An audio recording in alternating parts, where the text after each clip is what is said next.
Welcome to our channel. It's Dale from Elephant Memories. Today we have a fantastic woodworking project for you. In this tutorial, you'll learn the step-by-step process of transferring a simple live edge slab into a gaming masterpiece.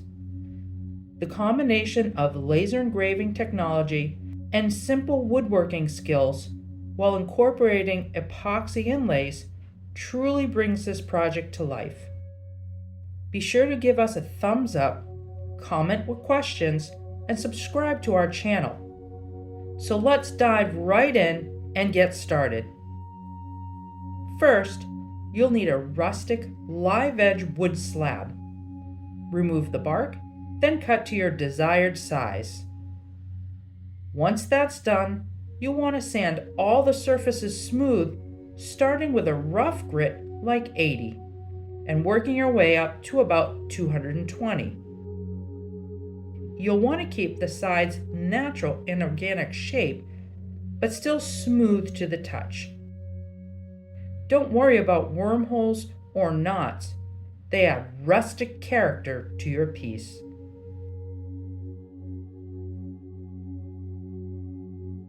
I like to add a large masking over the board and do a very light engrave to ensure the placement is correct. I have an Epilog Mini 50-watt laser, and I use a setting of 300 dpi with a speed of 100 and a power of 10, just to engrave on the masking. If it looks all centered, then I'll do 3 deep engravings to get a decent depth for the epoxy inlay. At this point, my settings are about 400 dpi with a speed of 20 and a power of 100. We want a depth between 1/16 and 1/8 of an inch, so we don't have to worry about sanding through the inlay later. Every laser is different, so set yours accordingly. We're now going to do a light sand to clean up the engraving. Just do a quick pass with 220 grit paper. Be sure to remove all the dust and debris with an air compressor. If you don't have one, you can even use a straw. I'll have a link to another inlay project that shows all this in more detail in the description below. It's very important to seal your wood grain before your epoxy inlay or a paint color fill. If you don't, you'll often get some color bleeding, which is very unsightly. My go-to sealer is shellac.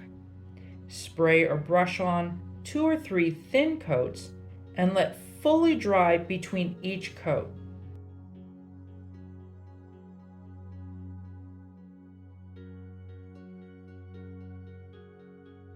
Do not fill your engravings with the shellac, or you won't be able to do your inlay. Instead, brush on in circles, make sure all the surfaces are covered. Wipe the excess off your brush on the can, then wipe down again with your brush. This will absorb the extra shellac so it won't pool.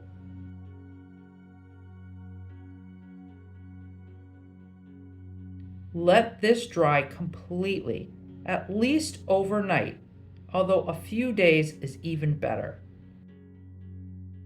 I'll be using a tabletop epoxy mixed with color-shifting pigments for my inlay.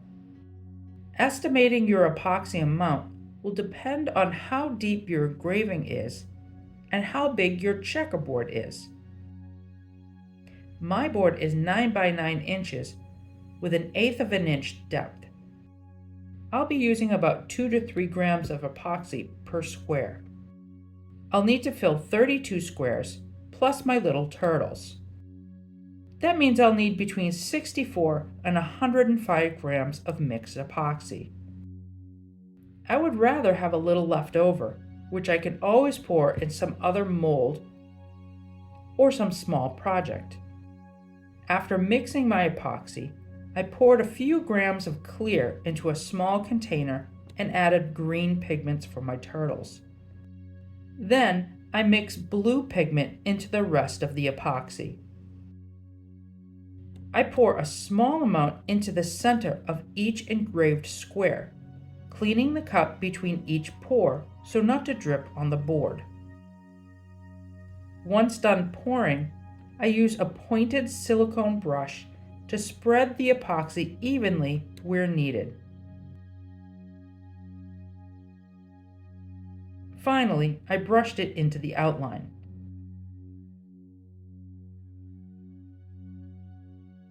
Let this sit for 2 days. I'll start sanding the raised epoxy with 60 or 80 grit paper.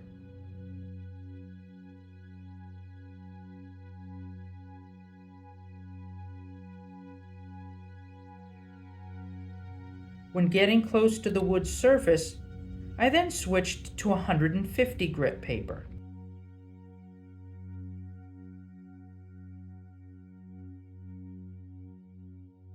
Once everything is level with the wood surface and my epoxy inlay edges look straight and sharp, I switch again to 220 grit. I ended up gradually sanding up to 600 grit for a super smooth, flat surface. If you end up exposing trapped air bubbles, don't worry. I've added a link in the description below on how to fix these. Clean the dust off the surface with a few blasts from an air compressor. We're going to wipe the board clean with a rag and some denatured alcohol.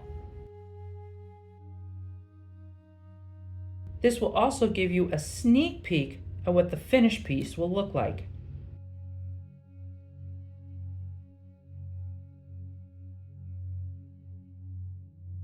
For this board, I decided to use Tung oil, or in this case, a stung oil.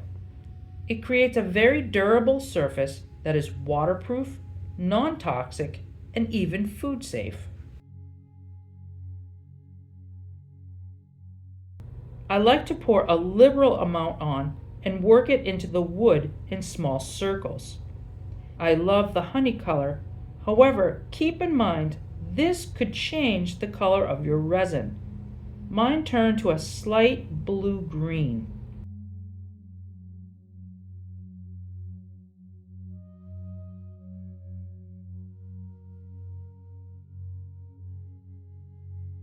Once it has a chance to penetrate into the wood, let it set to dry, then buff out.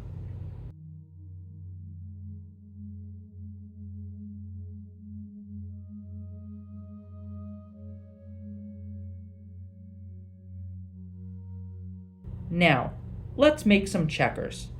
I have some 1/4-inch cherry and maple boards that I like to engrave a matching design. You can find tons of designs to download from Etsy. Once engraved, do a light sand, clean with your air compressor, and seal really well with shellac. Let dry up to 2 days, like you did with the checkerboard. I'm going to do a color fill on these. I mixed acrylic paint with pigment powders that I used on the board. Brush the paint into the engraving, then wipe with the damp paper towels. And you guessed it, there's another link in the description below for a full tutorial on how to color fill your engravings. Let this dry overnight. Then do a light sanding, clean with an air compressor, and resealed with shellac. And again, let this dry overnight. Now cut them out with your laser.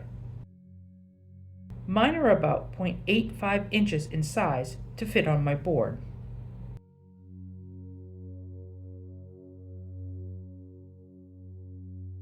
Use a magic eraser to clean the burn residue off the sides.